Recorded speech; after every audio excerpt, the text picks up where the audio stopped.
Hello, kids!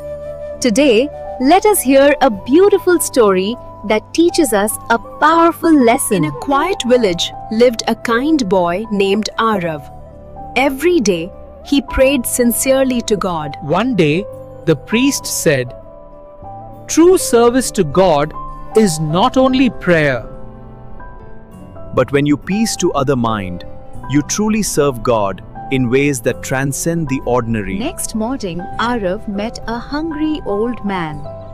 He shared his food and spoke kindly. In the market, Arav saw a lost child crying. With gentle words, he calmed her frightened mind. Later, Arav visited a sick neighbor. He gave not only medicine, but also hope and courage to him. That night, Arav felt deep peace within his heart. The priest said, "When you heal a troubled mind, you touch God. Service to the mind is service to God." Remember, kids, kind words, caring thoughts, and loving actions are the greatest service to God. Thank you for watching, kids.